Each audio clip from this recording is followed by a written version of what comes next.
Have you ever stared out of a window, lost in thought, and wondered who invented this magical little frame to the outside world?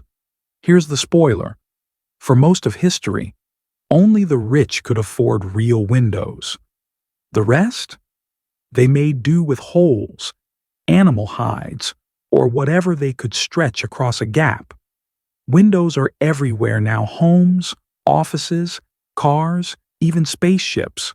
But their story stretches back thousands of years, evolving from crude openings in ancient walls to the shimmering glass marvels that shape our cities today. Before glass, before wooden frames, the first windows were literally holes cut into walls to let in light, fresh air, and hopefully keep most of the rain out.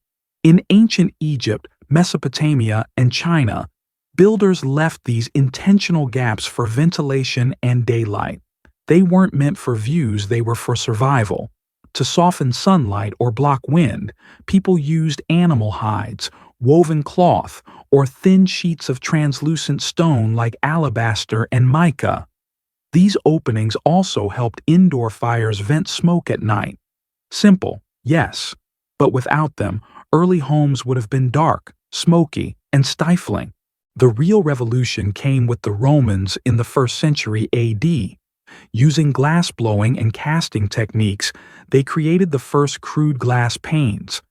They weren't crystal clear, more like greenish, cloudy sheets that blurred the outside world, but they let in light while keeping wind and rain out.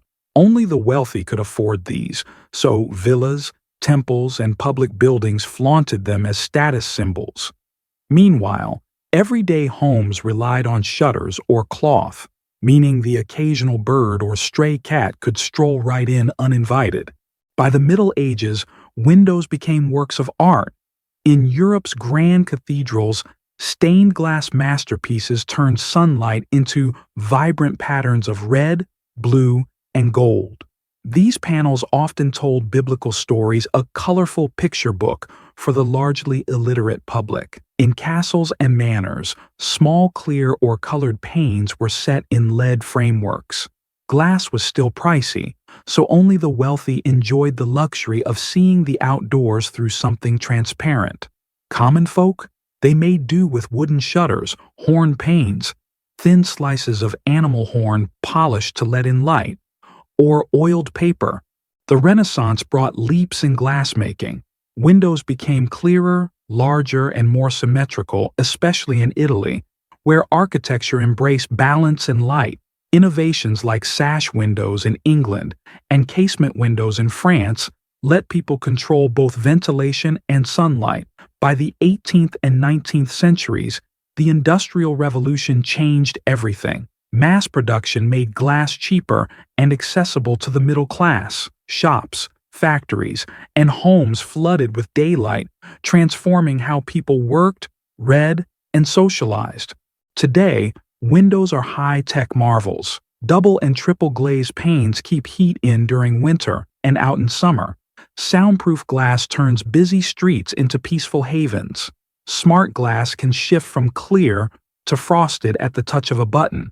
Entire skyscrapers are wrapped in glass facades, reflecting the sky while giving breathtaking city views.